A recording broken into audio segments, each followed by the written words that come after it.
মধ্যপ্রাচ্য জুড়ে চলছে তৃতীয় বিশ্বযুদ্ধ, আর এ যুদ্ধে দখলদার ইহুদিবাদী ইসরায়েল ও যুক্তরাষ্ট্রের যৌথ হামলার শিকার ইরান। আমাদের হাতে এসেছে এ যুদ্ধের গুরুত্বপূর্ণ আপডেট সংবাদের শিরোনাম। শুরুতেই থাকছে নিউ ইয়র্ক টাইমসের প্রতিবেদন, ইরানের হামলায় এশিয়ায় ১৩ মার্কিন ঘাঁটি ধ্বংস। এবারে জানিয়ে দিব ইরানের ড্রোন পাঠানোর প্রস্তুতি নিচ্ছে না রাশিয়া, জানালো ক্রেমলিন। এদিকে মার্কিন যুদ্ধবিমান F-18 ভূপাতিতের দাবি ইরানের। জানিয়ে দিব ইরানের জ্বালানি স্থাপনায় হামলা আরও 10 দিন স্থগিত ঘোষণা ট্রাম্পের। সব শেষে জানিয়ে দিব ইরান সংঘাত কি পরমাণু যুদ্ধে রূপ নেবে, টিআরটি ওয়ার্ল্ডের প্রতিবেদন। এতক্ষণ শুনছিলেন হাতে থাকা আপডেট সংবাদের শিরোনাম, এবারে বিস্তারিত। তবে তার আগে অনুরোধ রইল ভিডিওটিতে একটি লাইক এবং কমেন্ট করে জানিয়ে দিন ভিডিও সম্পর্কে আপনার মূল্যবান মতামত। আরও জানিয়ে দিন ভিডিওটি কোথা থেকে দেখছেন বা কোন জেলা থেকে দেখছেন। ইরান সংঘাত কি পরমাণু যুদ্ধে রূপ নেবে? ইরানের সঙ্গে যুক্তরাষ্ট্র ও ইসরায়েলের চলমান সংঘাত পারমাণবিক যুদ্ধে রূপ নিতে পারে কিনা তা নিয়ে উদ্বেগ বাড়ছে। সিলিকন ভ্যালির বিনিয়োগকারী ও ভেঞ্চার ক্যাপিটালিস্ট ডেভিড শ্যাক সম্প্রতি সতর্ক করে বলেছেন, চরম পরিস্থিতিতে ইসরায়েল পারমাণবিক অস্ত্র বিবেচনা করতে পারে, যদিও মার্কিন প্রেসিডেন্ট ডোনাল্ড ট্রাম্প তা অস্বীকার করেছেন। বিশ্লেষকদের একাংশ এমন ঝুঁকি উড়িয়ে দিচ্ছে না, আবার কেউ বলছেন সম্ভাবনা কম। ইসরায়েলের প্রধানমন্ত্রী বেনিয়ামিন নেতানিয়াহু চাপে পড়লে পরিস্থিতি জটিল হতে পারে, তবে বিশেষজ্ঞদের মতে পারমাণবিক অস্ত্র ব্যবহার সমাধান নয় এবং এর বৈশ্বিক প্রতিক্রিয়া ভয়াবহ হবে। হোয়াইট হাউসের এআই ও ক্রিপ্টো প্রধান হিসেবেও দায়িত্ব পালন করছেন ডেভিড শ্যাকস। তার মতো কোনো শীর্ষ মার্কিন কর্মকর্তার পক্ষ থেকে ইসরায়েলের পারমাণবিক সক্ষমতা তা ব্যবহারের সম্ভাবনা নিয়ে এমন খোলাখুলি বক্তব্য সম্ভবত এটি প্রথম।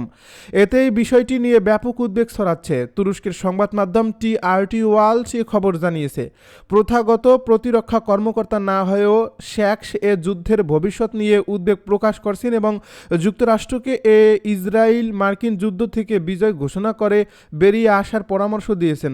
তবে তার এই মন্তব্যের পরিপ্রেক্ষিতে প্রেসিডেন্ট ট্রাম্প সাফ জানিয়েছেন ইসরায়েল এমনটি করবে না, ইসরায়েল কখনোই তা করবে না। ট্রাম্প আশ্বস্ত করলেও অনেক আন্তর্জাতিক বিশ্লেষক পারমাণবিক যুদ্ধের আশঙ্কা উড়িয়ে দিচ্ছেন না।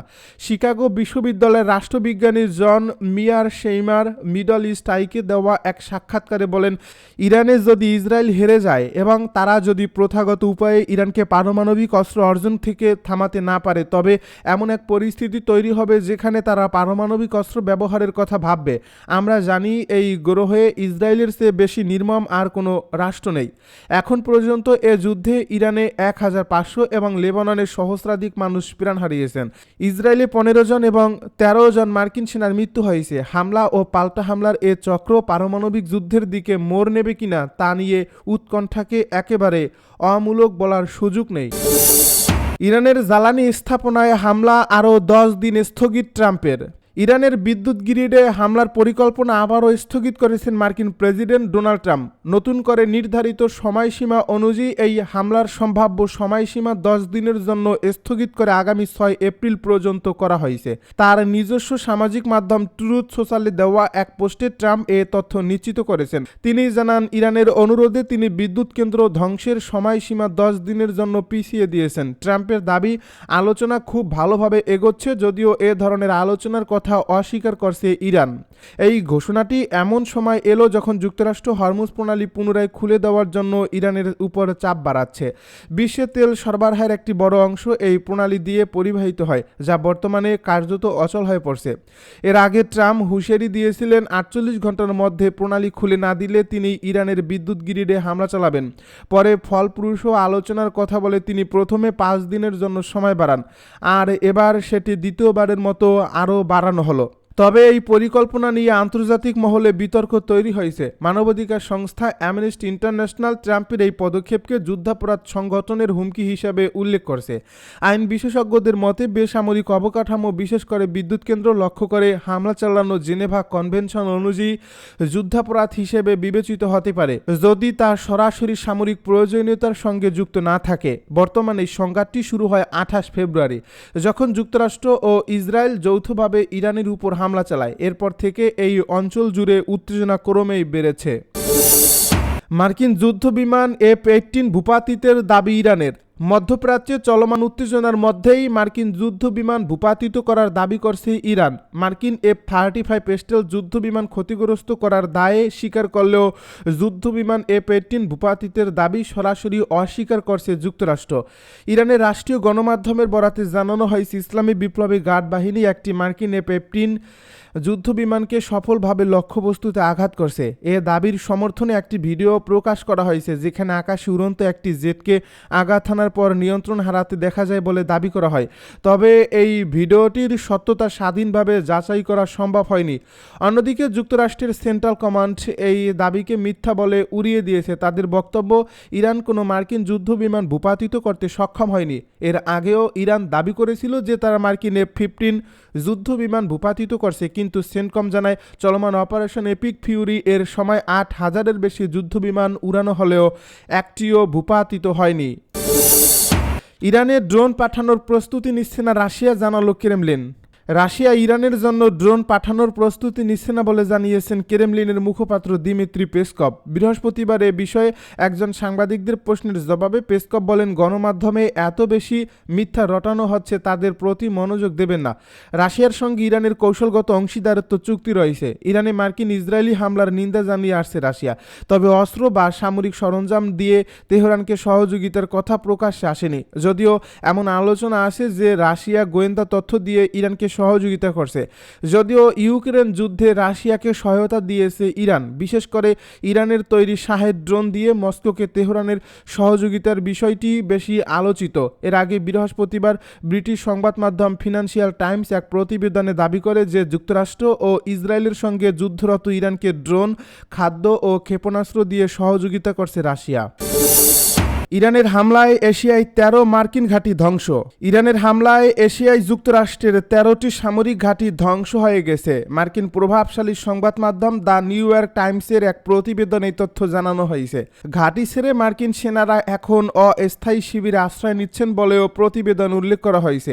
নিউ ইয়র্ক টাইমসের এই প্রতিবেদনে দাবি করা হয়েছে যে 13টি মার্কিন সামরিক ঘাঁটি ধ্বংসের কথা বলা হচ্ছে, তার মধ্যে কুয়েতে থাকা মার্কিন ঘাঁটিগুলো সবচেয়ে বেশি ক্ষতিগ্রস্ত হয়েছে বলে দাবি করা হয়েছে।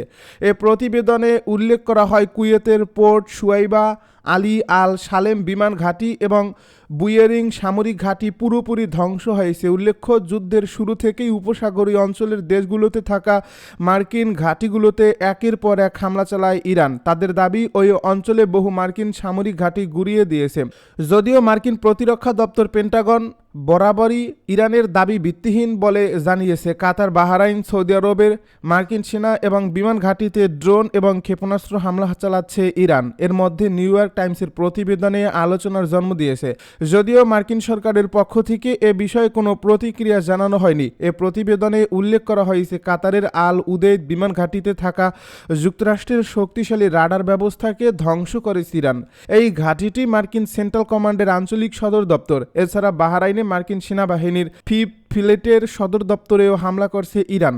অন্যদিকে সৌদি আরবে প্রিন্স সুলতান বিমান ঘাঁটিতে হামলা চালানো হয়। উপসাগরীয় অঞ্চলের দেশগুলোকে ইরান আগেই হুঁশিয়ারি দিয়েছিল, তারা যদি আমেরিকা এবং ইসরায়েলকে সহযোগিতা করে তাহলে তাদেরও রেহাই করা হবে না। মার্কিন সামরিক ঘাঁটিগুলো ক্ষতিগ্রস্ত হলেও সামরিক অভিযানে অব্যাহত রেখেছে যুক্তরাষ্ট্র। নিউ ইয়র্ক টাইমসের এক প্রতিবেদনে আরও বলা হয়, ইরাক এবং আফগানিস্তানে যুদ্ধের সময় উপসাগরীয় অঞ্চলে এই সেনা ঘাঁটিগুলো তৈরি করেছিল আমেরিকা, কিন্তু এই হামলা স্পষ্ট করে দিয়েছে যে ইরানের অত্যাধুনিক ক্ষেপণাস্ত্রের নিশানা আটকানোর মতো পরিকাঠামো ছিল না ওই সেনা ঘাঁটিগুলোতে। এই পরিস্থিতির মধ্যেও পশ্চিম এশিয়ায় আরও সেনা মোতায়েন করা জারি রেখেছে যুক্তরাষ্ট্র। আল জাজিরার এক বিশ্লেষণে বলা হয়েছে, ইরানের বিরুদ্ধে যুক্তরাষ্ট্রের সামরিক অভিযান অপারেশন এপিক ফিউরি শুরুর প্রায় 4 সপ্তাহে এসে অঞ্চলটিতে মার্কিন উপস্থিতি উল্লেখযোগ্যভাবে বেড়েছে। এরই মধ্যে বিমান হামলায় ইরানের 9,000-এর বেশি লক্ষ্যবস্তুতে আঘাত হানা হয়েছে বলে জানিয়েছে মার্কিন সেন্ট্রাল কমান্ডো। বর্তমান অঞ্চলে মার্কিন সেনাবাহিনীর বিমানবাহী রণতরী ইউএসএস আব্রাহাম লিঙ্কন সহ বিভিন্ন স্ট্রাইক গ্রুপ সক্রিয় রয়েছে। একই সঙ্গে যুক্তরাষ্ট্রের নতুন করে মেরিন বাহিনী ও প্যারাট্রুপার মোতায়েন করছে। বিশ্লেষণে বলা হয়, যুক্তরাষ্ট্র 3টি প্রধান বাহিনী মোতায়েন করছে। এর মধ্যে রয়েছে Tripoli amphibious ready group, Boxer amphibious ready group এবং 82তম এয়ারবোর্ন ডিভিশনের দ্রুত প্রতিক্রিয়াশালী বাহিনী।